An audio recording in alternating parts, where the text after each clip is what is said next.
శుభకార్యాలకు పూజార్ల కోసం వెతుకుతున్నారా? పూజారీస్.com లో అతి తక్కువ ధరలకే పూజార్లను ముందే బుక్ చేసుకోండి. వెంటనే కాల్ చేయండి. నమస్తే రమగారు. నమస్తే జయ. రమగారు, మనం మనసులోని మనసు నావెల్ స్టార్ట్ చేసాము. ఒక భాగం చెప్పుకున్నాము. మ్మ్. అతను పెళ్లి చేసుకున్నాడు చెల్లెల్ని.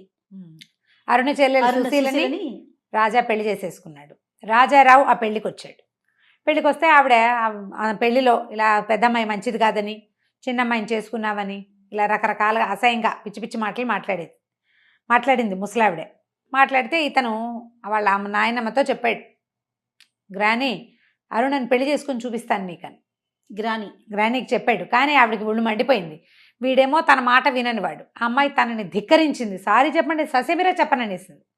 అలాంటి పొగరబోతూ మళ్ళీ తనింటికే రావటం ఆవిడకి ఇష్టం. తనింటికి రాకపోయినా తన మనవడి పెళ్ళని తనింటి పేరు మీదే ఉంటుంది. ఆ అమ్మాయికి అంత మంచి సంబంధం రావటం ఆవిడకి ఇష్టం లేదు. దిక్కుమాలిపోవాలి ఆ పిల్ల. నన్ను కాదన్న వాళ్ళు ఇక పైకి రాకూడదు, ఆవిడ మనస్తత్వం అది. అక్కడి నుంచి ఏమైంది, రోజులు గడిచినాయి. కొంతకాలానికి ఈవిడికి ముసలావిడికి ముందు నుంచి ఏంటంటే ఈ పిల్లని పెళ్లి చేసుకుని గంపెడు పిల్లల్ని కనిపించాలని ఆవిడ కోరిక. మా మనవడు ఒకడే ఉన్నాడు, మనవడికి బోళ్ళంత మంది పిల్లలు కావాలని. ఈ సుశీల కాస్త కడుపుతూ ఉంటుంది. అరుణ ఒంటరిగానే ఉంటుంది. పెళ్లి సంబంధాలు చూడలేకపోతాడు తండ్రి. కానీ రాజారావు మాత్రం కంటిన్యూస్గా ప్రపోజ్ చేస్తాడు, ఆమెతో హలో అంటుంటాడు. అతని మాట తీరు అవన్నీ అమ్మాయికి నచ్చుతాయి. ఆనాడేమి ఇంట్రెస్ట్ లేదు, జస్ట్ క్యాజువల్గా మాట్లాడింది. క్రమంగా మనసు కొద్దిగా అతని వైపుకి తిరగటం మొదలు పెడుతుంది. కానీ లోపల ఆ ఉత్తరం అతనే రాశాడు, ఆ ఫోటోలు అతనే పంపాడన్న అనుమానం మాత్రం అమ్మాయికి పూర్తిగా పోదు, 1% ఉంటుంది. కానీ అతని మాట తీరు, అతని వ్యవహారము చూసి అతను ఆ పని చేసేసి ఉంటాడని అనిపించట్లా. వాళ్ళ కోపంలో ఆయన రాసింది. కానీ అయితే ఏమైంది, అలాగే మెల్లిగా ఉద్యోగం చేస్తూ ఉండేది. ప్రతి వాళ్ళు ఇంత మంచి సంబంధం వదిలిపెట్టుకున్నందుకు చాలా కొంచెం తక్కువ చేసే మాట్లాడేవారు. ఓకే, పెళ్లి చెడగొట్టుకున్న పిల్లని ఎవరు గౌరవిస్తారు? రోజులు గడుస్తున్నాయి. ఈ లోపల అమ్మాయి కడుపుతో ఉంది కదా. అయితే ఇతను రాజారావు మళ్ళీ ప్రపోజ్ చేశాడు. ఈ మన సందట్లో ఏమవుతుందంటే, ఒకసారి ఆ సుశీల వాళ్ళ అత్తగారు, అంటే తప్పిపోయిన అత్తగారు, ఈ అమ్మాయికి ఒక సినిమా హాల్ దగ్గర కనపడుతుంది. ఆవిడ చెప్తుందనమాట, వాళ్ళ పెళ్ళి తప్పిపోయిన రోజున అత్తగారి మొహంలో నవ్వు కనపడుతుంది ఈ పిల్లకి, అరుణకి. తన కొడుకు పెళ్లి తప్పిపోతే ఆవిడ సంతోషంగా ఉన్నది ఎందుకో అర్థం కాదు. ఆవిడేం చెప్తుంటే, మా అత్తగారిని కాదనే ప్రాణి ఒకటి ప్రపంచంలో ఉందని తెలుసుకుని సంతోషంగా ఉంది నాకు. ఆవిడది సరైన పెంపకం కాదు, సరైన ధోరణి కాదు. పెద్ద కోడల్ని రాచి రంపాన పెట్టారు. వాళ్ళ నాన్న చచ్చిపోయే పరిస్థితిలో ఉంటే అక్కడికి పంపలేదు. మా వాళ్ళు రెండో పెళ్లి చేసుకున్నారు, ఆవిడని వదిలిపెట్టేశారు. రెండో పెళ్లి ఇప్పుడు నన్నేమో మా వాళ్ళు బోళంతమంది పిల్లలు, నేనేమో పెద్ద పిల్లని, నేను అందంగా ఉన్నాను కాబట్టి నన్ను చేసుకున్నారు. మా వాళ్ళకి నా డబ్బు అవసరం, అందుకని పెళ్లి చేసుకుంటే ఆవిడ నన్ను ఏమీ ఫ్రీగా ఉండనివ్వలేదు. ఎప్పుడు మా వాళ్ళని నన్ను చిన్నబుచ్చి నానాహింస పెట్టేది. ఈ రాజాని పిల్లాడిని విపరీతంగా ముద్దు చేసి నా దగ్గరికి రానిచ్చేది కాదు. పిల్లవాడు పుట్టంగానే వెట్ నర్స్ని పెట్టారు, పాలిచ్చే దాదిని పెట్టారు. నాకు చిన్నతనం సినిమా కొత్తగా ఏర్పడి వచ్చిన డబ్బుతోటి నేను హాయిగా తిరగటము, సినిమాలకు వెళ్ళటం, భర్తతో కులసగా తిరగటం తప్ప నా బిడ్డ నాకు సెపరేట్ అయిపోతున్నాడని నేను ఆనాడు తెలుసుకోలేదు. వాడికి 4 ఏళ్ళు వచ్చాక నాకు ఇంకో పిల్ల పుట్టింది, 3 ఏళ్ళు నిండాక. చంటి పిల్లతో నాకు తెలిసింది నా పిల్ల అనుబంధం. ఆవిడకి ఆడపిల్లలు లెక్కలేదు, మగ పిల్లాడే లెక్క. 6 ఏళ్ల పిల్లాడికి కర్రగేటు మేడ మీద అవసరం లేదు, చంటి పిల్లకి కావాలి. పిల్లని తీసుకుని నేను బయటికి వెళ్ళాను, వాడు బంతి విసిరేస్తూ ఆ బంతి కోసం అని కిందకు వచ్చాడు. వాడి వెనకాల పడిపోయింది వాళ్ళ నాయనమ్మ. ఆవిడ కాళ్ళు విరిగిపోయినాయి, మంచం నుంచి కదలలేకుండా అయిపోయింది. నా వల్లే ఆవిడ కాళ్ళు విరిగినాయని, నీ కాళ్ళు విరిగినా మీ అమ్మకి ఇష్టమేనని నా కొడుకు నా నుంచి చెడగొట్టేసింది ఆవిడే. సవితి కొడుకైనా రాజారావు అంటేనే నాకు ఇష్టం. వాడు నిజాలు సరైనవి ఆలోచించి మాట్లాడేవాడు. నా కొడుకు తెలివి తక్కువవాడు, వాడికి తెలియదు ప్రపంచం. ఆవిడ తెలుసుకోనివ్వలేదు. మీ అమ్మకి నీకంటే చెల్లెలంటేనే ప్రాణం అని నేర్పించింది. 4 ఏళ్ళు వచ్చేసరికి పిల్ల డిఫ్తీరియా వచ్చిపోయింది కూతురు. అయ్యో, ఆ దుఃఖంతో పిచ్చెక్కిపోయాను నేను. అయితే మా అత్తగారికి శాస్తి చేయాలనిపించింది నాకు. అందుకని కొద్ది రోజులు బెంగళూరు అవి తిరగడానికి వెళ్ళినప్పుడు మా వారికి ఆపరేషన్ చేయించేశాను. నాకు ఇంకా పిల్లలు పుట్టరని తెలిస్తే ఆవిడ మా ఆయనకి 3వ పెళ్లి చేస్తుంది. 2వ పెళ్లి చేయాల, అలాగే 3వ పెళ్లి చేస్తుంది. ఇంకా ఆయనకే పిల్లలు పుట్టనివ్వకుండా చేస్తే మాయరోగం వదులుతుందని మా వారికి ఆపరేషన్ చేయించేశానని చెప్తుంది. ఇలాగే చేశాను, మరి ఇంకా నాకు వేరే దారి లేదు. నా పిల్లాడు నా నుంచి సెపరేట్ అయిపోయాడు. జాగ్రత్తగా పెంచుకున్న పిల్లేమో చచ్చిపోయింది పాపం సింటి పిల్ల. దాంతో ఆ ఒంటరితనం, నేనేం చేస్తా, సినిమాలకు తిరుగుతూ ఉంటాను. ఇంట్లో ఉన్నా నా పిల్లాడు నాతో ఉండాడు స్నేహంగా. అమ్మా నాన్న కంటే వాడికి గ్రానీయే ఇంపార్టెంట్. ఇప్పుడు నీ చెల్లెలు కూడా ఆవిడ ఏవేవో నూరిపోస్తుంది. ఏంటంటే రాజాకి ఆ అమ్మాయి మీ అక్క అంటే ఆకర్షణ ఉంది, మీ అక్క తిరిగిపోతూ రాజారావుని వల్ల వేసుకుంది, వీడు కూడా వల్ల వేసుకుంటుందని నేర్పిస్తోంది మీ చెల్లెలకి. చూసుకో జాగ్రత్తగా. చెల్లెలకి రకరకాల అనుమానాలు, ఎందుకంటే అక్క తనకంటే తెల్లగా ఉంటుందని ఫీలింగ్ ఉంటుంది దానికి. సుశీల్ క్యారెక్టర్ మాట్లాడినట్టే కనపడదు కథలో, జస్ట్ ఫీలింగ్స్ కనపడతాయి అంతే, కొన్ని వాక్యాలే కనిపిస్తాయి, అందుకంటే ఏం కనిపించదు కథలో. తర్వాత సరే ఇంతలో ఏమైంది, ఆ అమ్మాయి ప్రెగ్నెన్సీ. మరి రాజారావు మళ్ళీ వచ్చి పెళ్లి ప్రపోజ్ చేశాడు. పెళ్లికి ఒప్పుకుంది అరుణ. ఒప్పుకున్న తర్వాత అతను ఏమంటాడు, నువ్వు ఉద్యోగం మానక్కర్లేదు, నువ్వు మద్రాసులోనే ఉండు, నేనే వస్తూ వెళ్తూ ఉంటా. మానేస్తాను, నువ్వు మానేక్కర్ల, నువ్వు సరిగ్గా వినలా, నువ్వు ఉద్యోగం మానద్దు. మన ఇద్దరి మధ్య ఆ ఫోటోలు ఉండిపోయినాయి, ఆ ఫోటోలు ఎవరు పంపించారో తేలే వరకు నీకు నాకు కాపురం లేదు, నేను నిన్ను తీసుకెళ్ళను, పెళ్లి మాత్రం చేసుకుంటాను, పెళ్లి చేసేసుకుందాం, నీకు కూడా అవమానం లేకుండా ఉంటుంది, పెళ్ళి అయిపోయిందన్న పేరు ఉంటుంది, నా వల్ల నీ పెళ్లి చెడిపోయిందన్న కించె నాకు ఉండదు. అది తేలేదాకా ఎప్పుడైనా కాస్త కోపం వచ్చింది అనుకో, నేను నికృష్టుని, నేను దౌర్భాగ్యం, నేను గుర్తొస్తుంది నీకు, నన్ను అంటావు నువ్వు, నేను ఆ మాట పడ్డానికి సిద్ధంగా లేను. అది తేలేదాకా మన మధ్య సంసారము, కాపురము, జీవితము లేదు. మన ఇద్దరం వైఫ్ అండ్ హస్బెండ్గా ఉంటాం, ఫ్రెండ్స్గా ఉందాం. అతనికి ఆ అమ్మాయి విపరీతంగా నచ్చింది, ఆ అమ్మాయి కూడా అతని వైపు అట్రాక్ట్ అవుతుంది, అరుణ కూడా. కానీ ఈ గ్యాప్ని అమ్మాయి దాన్ని ఎట్లా సరి చేసుకోవాలో అమ్మాయికి అర్థం కాదు, ఎంత ద్వివిధలో పడుతుందో పాపం, ఏం చెయ్యాలో తెలియదు. సరే తండ్రికి తండ్రిగా వచ్చి మాట్లాడాడు, తండ్రి ఒప్పుకున్నాడు, పెళ్లి సెటిల్ అయిపోయింది. చక్కగా అన్ని చీరలు కొనిపెట్టాడు. వాళ్ళ అమ్మగారు బోల్డ్ బంగారం పంపిస్తే బంగారం అంతా తీసుకొచ్చి చూపించాడు. పెద్ద గొలుసు, పెద్ద పెద్ద దుద్దులు, 8 జతలు 8 జతల గాజులు, బోల్డ్ బంగారం. సరే ఇంట్లోనే పెద్దమ్మాయి పెళ్ళి ఇంట్లో చేయాలని సరదా పడింది వాళ్ళమ్మ. ఇలా సింపుల్గా, మా అమ్మ రాదండి, మా అమ్మ ఎక్కడికి రాదు, ఆవిడ ఊరు వదిలిపెట్టరు అన్ని రాదు, హైదరాబాద్ మద్రాసు అసలు రాదు మా అమ్మ, నేమే పెళ్ళయ్యాక వెళ్తామన్నాడు. మరి ఆ నాయనమ్మ ఉందిగా, నాయనమ్మ ఉంది, నాన్నున్నాడు, తమ్ముడున్నాడు, పిన్నుంది, తాత ఉన్నారు. వాళ్ళ ఇంటి మొదటి పిల్లవాడు వీడు, ఈ అబ్బాయి, ఈ రాజారావు. వాళ్ళంతా వచ్చారు పెళ్ళి. తాతగారు ఉన్నారా? తాత మా అమ్మ ఇద్దరు ఉన్నారు. ఆయన కూడా ఆవిడ చెప్పిన మాట, ఆవిడన్న మాటే, వద్దు సుందరం ఇది తప్పని భార్యకి చెప్పలే ఆయన. ఆవిడే ఆ ఆస్తి ఆవిడది, ఆవిడ పుట్టింటిది.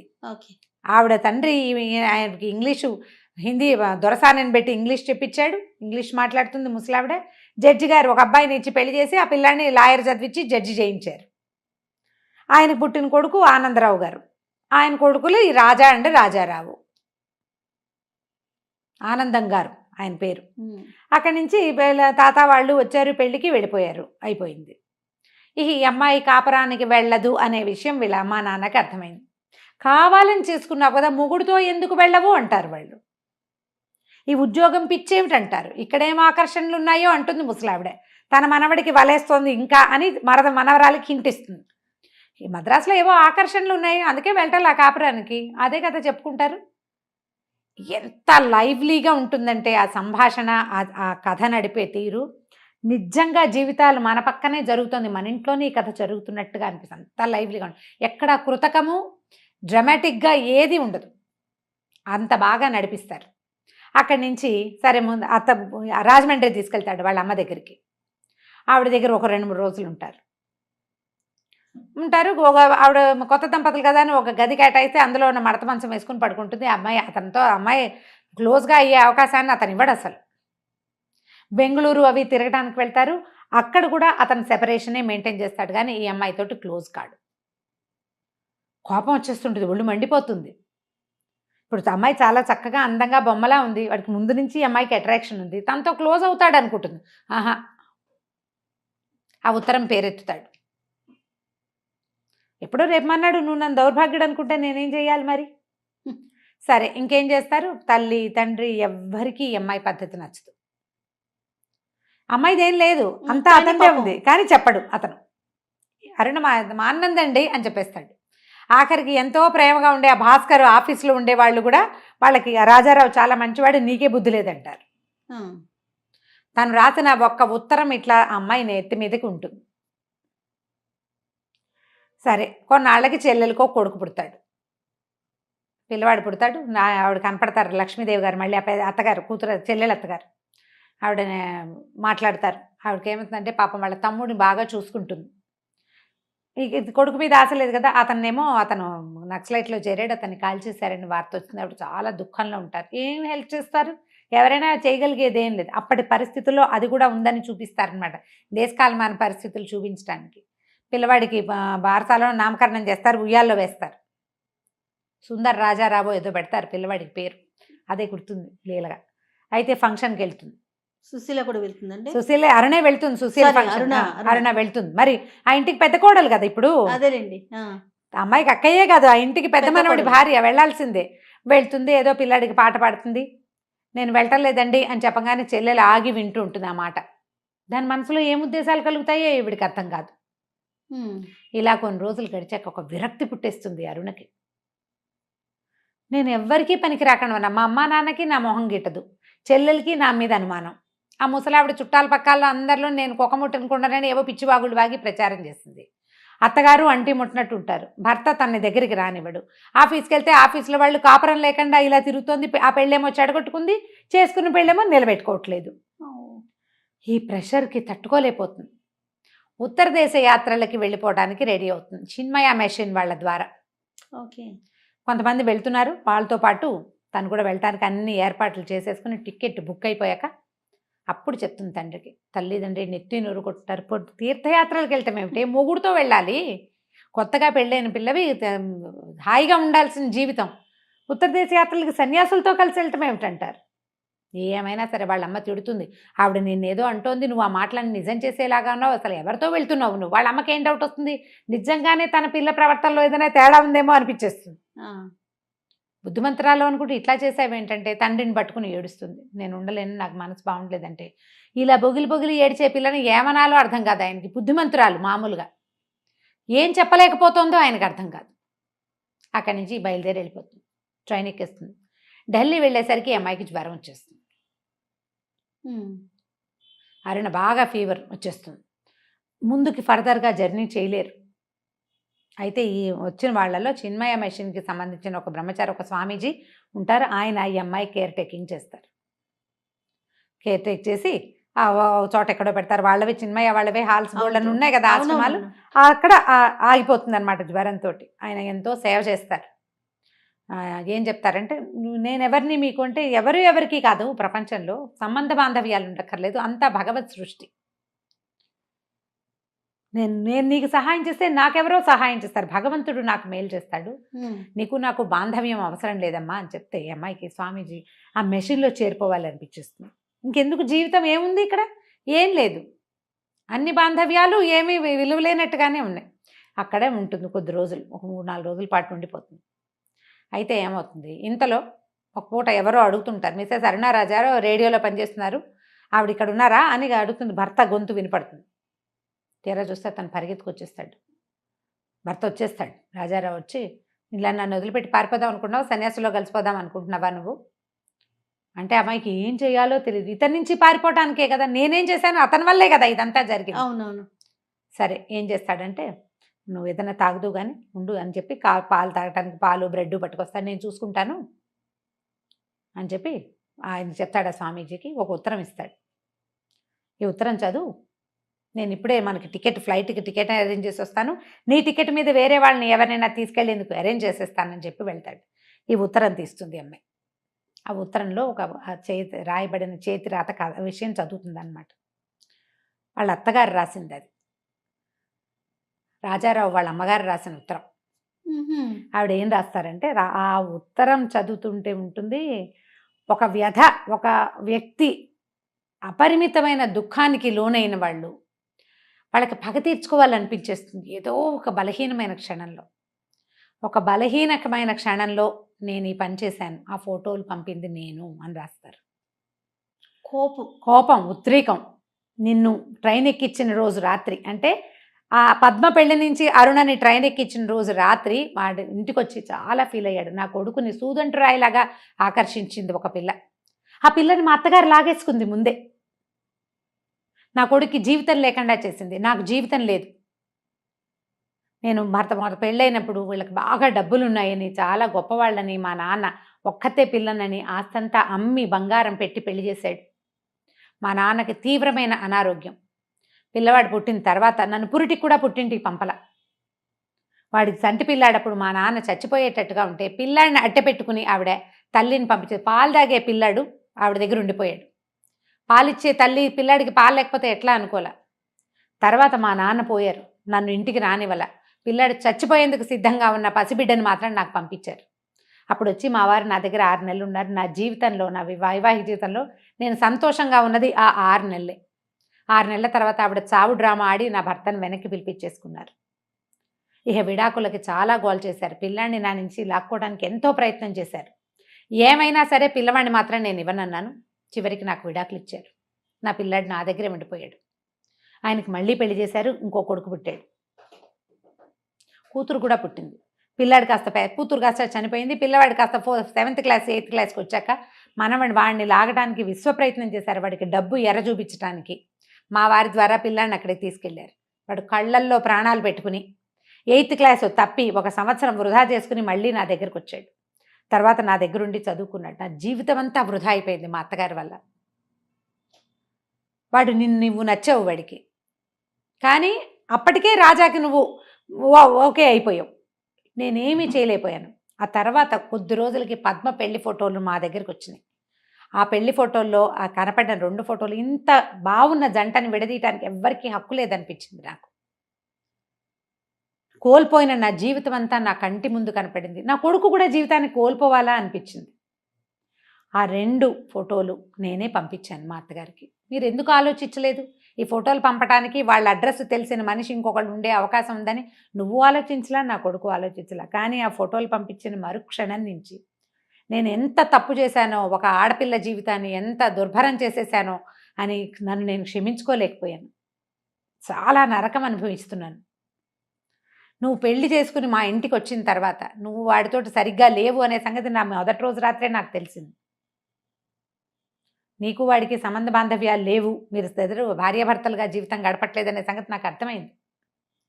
మొన్న వచ్చినప్పుడు రాజా ఈ విషయం, ఆవిడకి అనారోగ్యం వచ్చింది, చాలా జ్వరం వస్తే కొడుకు వెళ్ళి ఉన్నాడు. ఆవిడ చిక్కిపోయింది.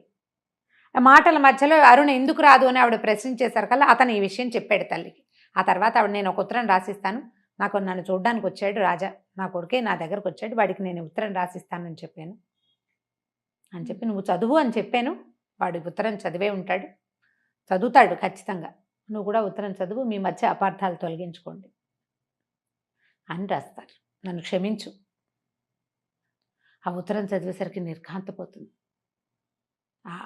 చాలా ఆశ్చర్యకరమైన విషయమే. మరి భర్త వస్తాడు మళ్ళీ అతను వస్తాడు రాజారావు దగ్గరికి వచ్చేసరికి ఈ ఉత్తరం చదివారా అంటాం. చదివాను అంటాడు. చదివాను. నేను కాకినాడలో ఉన్నప్పుడు నీ నుంచి నా మైండ్ డైవర్ట్ చేసుకోవడానికి అందరి పేర్లు రాసి కొట్టేస్తే మా అమ్మ పేరు మీద నాకు డౌట్ ఉండింది, నేను అడగలేకపోయాను. చివరికి అదే నిజమని తేలింది. మనిద్దరం ఇలా కలవడానికి ఇట్లా ఒక ఇది జరిగింది. అక్కడి నుంచి ఏం చేస్తాడంటే, పద ఇంక వెళ్ళిపోదాం, ఇక వాళ్ళకి నచ్చ చెప్పాను, ఇంకెప్పుడు చిన్మయ్య వాళ్ళు నీలాగా అందంగా ఉన్న కొత్త పెళ్లి కూతుళ్ళని ఎవరిని తీసుకోరు, నీతో ఇలాంటి ప్రమాదం వస్తుందని నీ టికెట్ మీద వేరే వాళ్ళని ఎవరినైనా పేదవాళ్ళని ఉచితంగా తీసుకెళ్ళమని చెప్పాను. అతను హుందాగా ప్రవర్తిస్తాడు, మనిషి సహజంగా మంచివాడు. అక్కడి నుంచి భార్యని ఇంటికి తీసుకెళ్ళిపోతాడు. వాళ్ళిద్దరూ మళ్ళీ హాయిగా కలిసి ఉంటారు ఎప్పటికీ. లాస్ట్ సీన్ రాస్తారు మాలతి చంద్రు. రొమాంటిక్ సీన్స్ రాయడంలో మాలతి గారిని మించిన వాళ్ళు లేరు. 4 వాక్యాలు ఎంతో ఒక బ్యూటిఫుల్ సెన్స్ని చూపిస్తారనమాట. పుస్తకం చదివితే కానీ తెలియదు. ఓకే, ఈ రొమాన్స్ మనం కథల్లో చదివే ఏ రకమైనవి ఉండవు. వాళ్ళిద్దరూ భార్యాభర్త గదిలో ఉన్నారు. వాళ్ళ అత్తగారు తల్లి చెప్తుందనమాట, ఏమండి నిన్నటి దాకా ఈ మొగుడొద్దు వెళ్ళనందా, చూడండి అతను ఒళ్ళో పడుకుని తల చిక్కు తీర్చుకుంటోంది అని చెప్తుందనమాట తల్లి. ఇంత బాగా క్లోజ్ అవుతారు. ఆమెని తనతో పాటు తీసుకెళ్ళిపోతాడు ఉద్యోగం అనిపించి. మనసు లోపలి మనసు. పెళ్ళిళ్ళు చెడిపోయే వాళ్ళని చూస్తాం మనం. ఏవో భావాలు, ఎక్కడో ఆత్మగౌరవం దెబ్బతినిపోతుంది, ఆత్మాభిమానం దెబ్బతింటుంది. కేవలం తన అభిమానాన్ని కాపాడుకోవటం కోసం పెళ్ళిని మానేసుకున్న అరుణ ఎట్లా మళ్ళీ తన అభిమానానికి ఏ దెబ్బ తగలకుండా, ఒక లొంగిపోయిన ధోరణి కాకుండా సరిగ్గా సరి అయిన చోటికి చేరింది. ఆత్మగౌరవం ఉన్న ఆడపిల్లలు గ్యారంటీగా గెలుపొందుతారని చెప్పే కథల్లో ఇదొకటి. చాలా బాగుంది రమ్మగారు. మనసులోని Excellent. మనసు. పుస్తకం మామూలుగా తెలుగు చదవగలిగే వాళ్ళు హాయిగా చదువుకోవచ్చు. ఆ మాత్రం లా ఉంటుంది. ఒక 2-3 గంటలు ఈజీగా పడుతుంది. 3-4 భాగాలుగా చదువుకున్నా కూడా గుర్తుపెట్టుకుని చదువుకోండి. మాలతీ చెందూర్ గారి అత్యద్భుతమైన అన్ని రచనల్లోనూ పరమాద్భుతమైన నావెల్ ఇది. తప్పకుండా అండి. నమస్తే మేడం. నమస్తే జయ.